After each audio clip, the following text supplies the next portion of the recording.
Serge, il faut que je te parle. Tu m'inquiètes? Qu'est-ce qu'il y a? Je crois que je suis enceinte.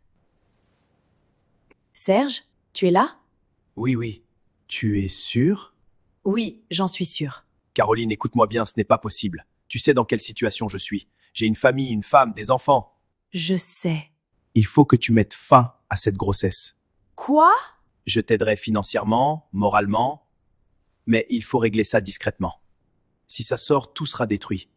Ma carrière, mon mariage. Tu me demandes de tuer mon enfant? Caroline, je t'en supplie, comprends-moi. S'il te plaît, fais-le.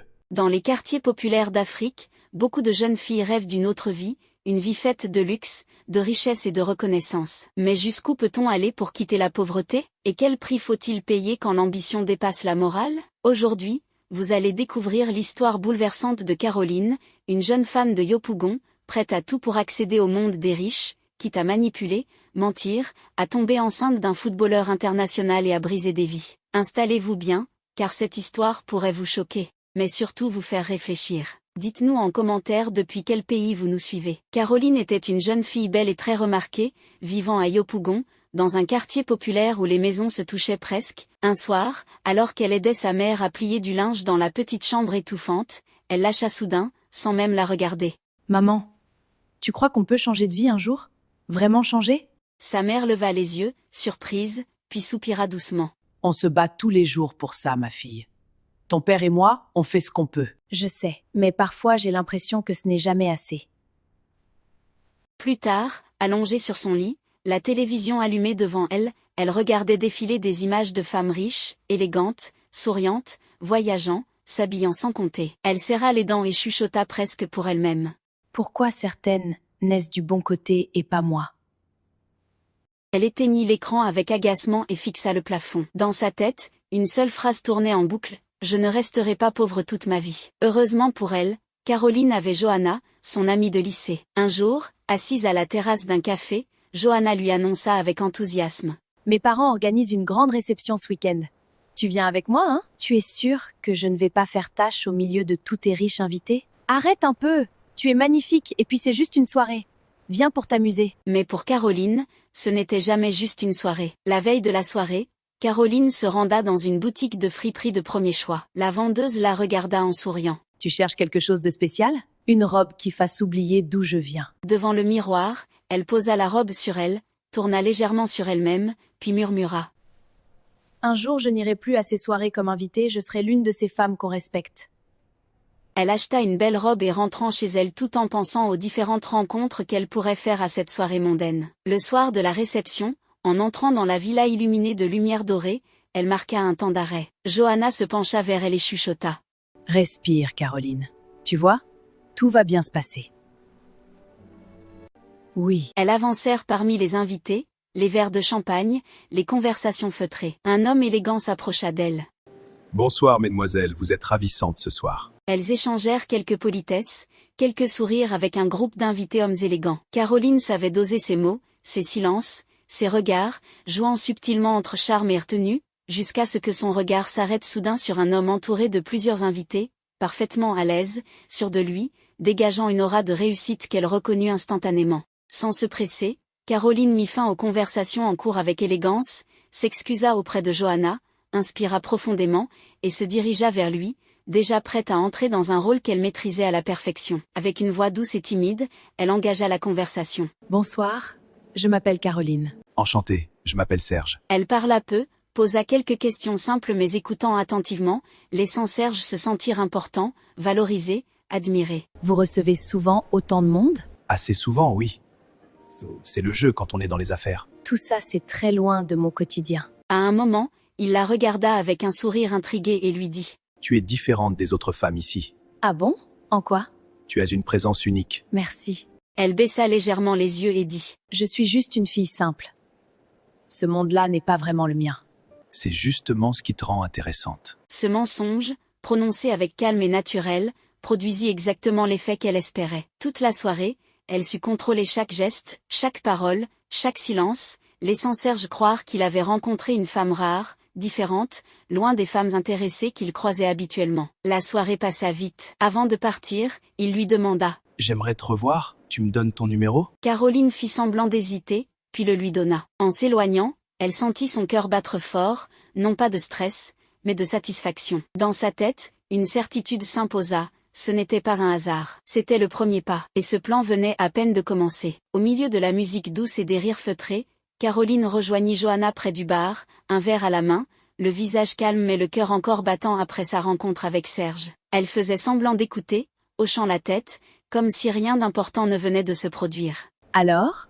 Tu as vu du beau monde ce soir, non? Caroline esquissa un petit rire, baissa légèrement les yeux avant de répondre d'un ton léger. Oh, rien de spécial. Juste des gens riches qui parlent trop. Johanna la regarda quelques secondes, intriguée, puis haussa les épaules. Un jour, tu finiras par tomber sur quelqu'un d'intéressant, j'en suis sûre. Caroline sourit à son tour, un sourire discret, presque innocent, tout en jetant un bref regard vers l'autre côté de la salle, là où Serge se tenait entouré d'invités élégants, consciente que ce qu'elle venait de vivre devait rester son secret pour le moment. Après cette soirée mondaine qui avait scellé le début de leur rapprochement, Caroline et Serge commencèrent à échanger presque chaque jour. D'abord quelques messages anodins, puis très vite des appels interminables, souvent tard dans la nuit, lorsque la ville dormait et que chacun, de son côté, se retrouvait seul face à ses pensées. « Tu dors déjà » écrivait-elle parfois, quelques minutes après minuit. « Non, je pensais à toi », répondit-il presque toujours. Les conversations s'étiraient pendant des heures. Serge parlait de ses matchs, de la pression médiatique, de la solitude que la célébrité lui imposait parfois. Caroline, elle, écoutait attentivement, ponctuée de silences bien placés, de mots doux, de soupirs légers. « Avec toi, je me sens compris », lui confia-t-il un soir. « C'est normal, je t'écoute avec le cœur », murmura-t-elle. Mariée,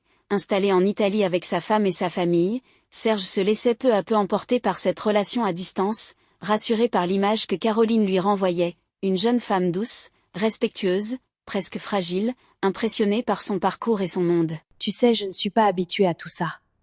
Les voyages, la célébrité. C'est justement ce que j'aime chez toi. Caroline parlait peu d'elle-même, mais posait beaucoup de questions. Et toi, tu es heureux?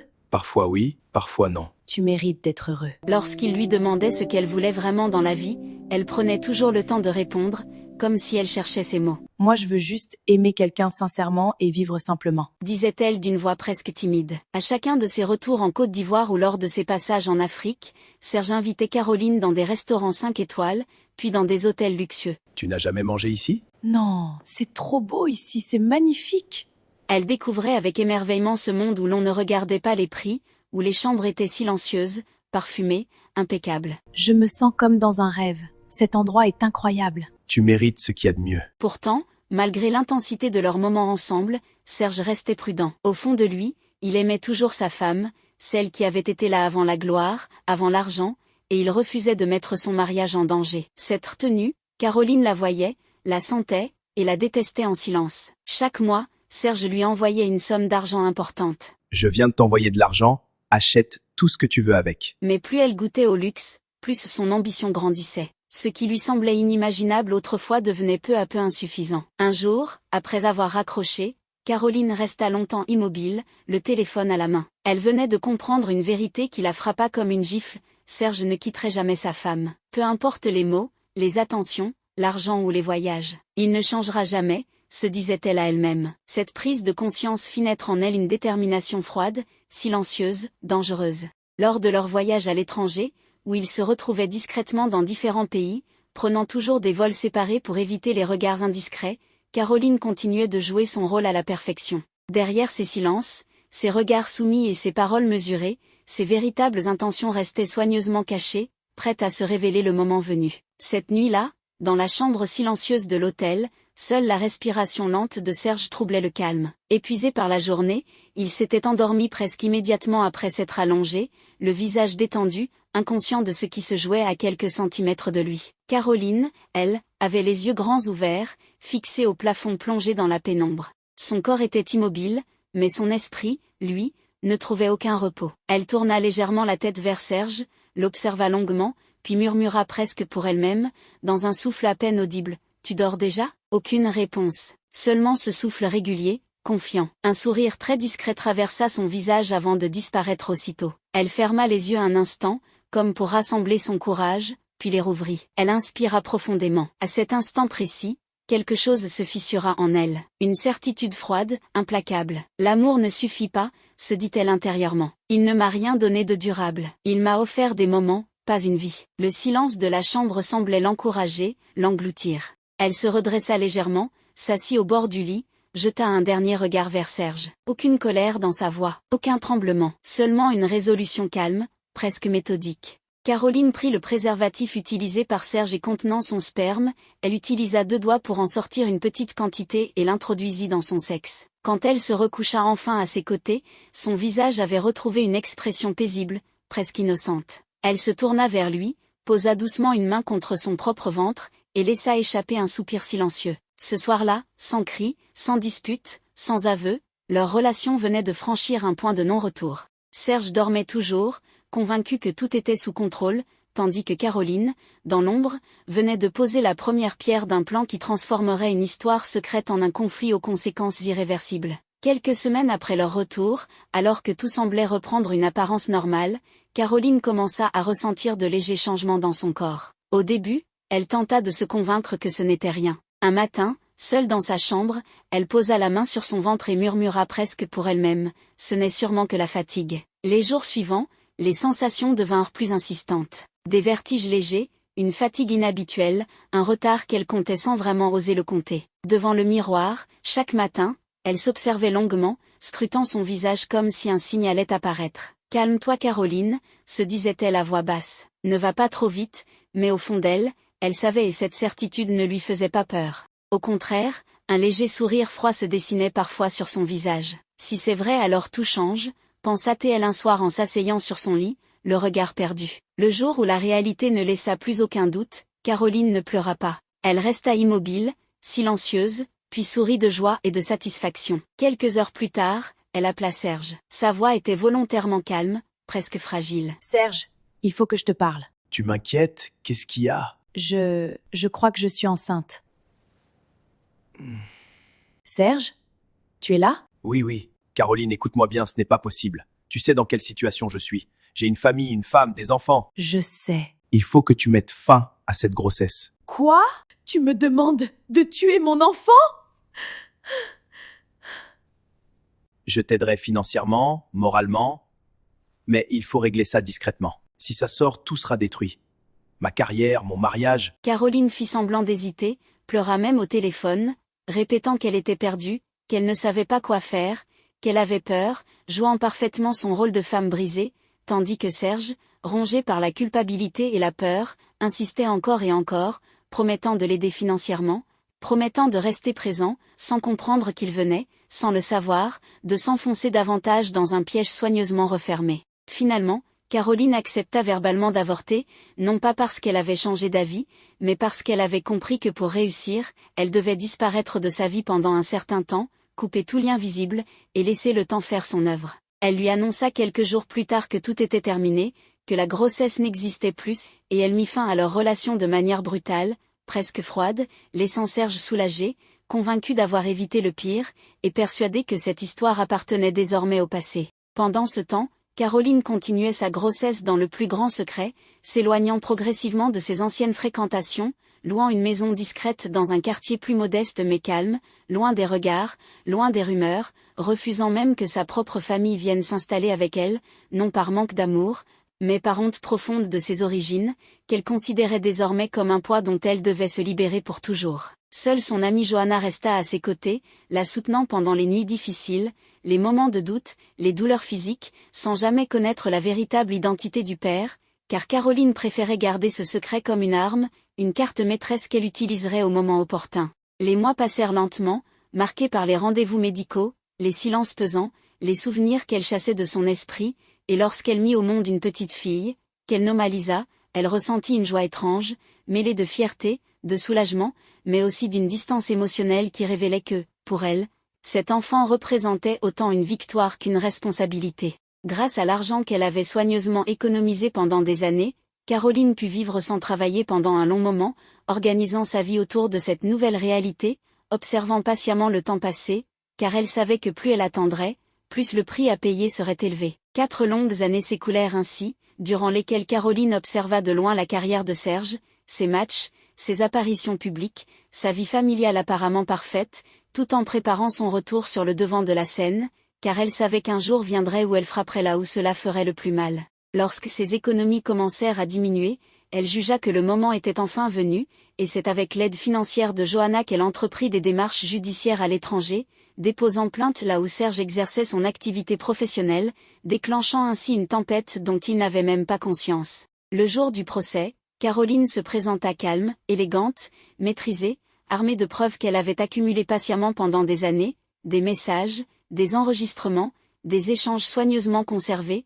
construisant une image d'elle-même comme celle d'une femme manipulée, soumise, brisée par un homme puissant et irresponsable. Face à elle, Serge découvrit avec horreur l'ampleur de ce qu'il avait ignoré, comprenant trop tard que chaque mot, chaque promesse, chaque moment d'intimité avait été transformé en pièce à conviction. Le verdict tomba comme un coup de massue, condamnant Serge à payer une somme colossale pour les années passées, ainsi qu'une pension mensuelle extrêmement élevée, une décision qui bouleversa sa stabilité financière et entacha durablement son image publique. Caroline, en sortant du tribunal, ne laissa rien transparaître, ni joie excessive, ni colère, seulement un calme glacial, car elle avait enfin obtenu ce qu'elle recherchait depuis le début, non pas l'amour, mais la sécurité matérielle et la revanche sociale. Lorsque Caroline rentra en Côte d'Ivoire avec Lisa, après le procès gagné en Italie, elle ne revenait plus comme la jeune fille discrète de Yopougon qui cherchait désespérément à séduire des hommes riches lors des soirées mondaines, mais comme une femme que les réseaux sociaux présentaient désormais comme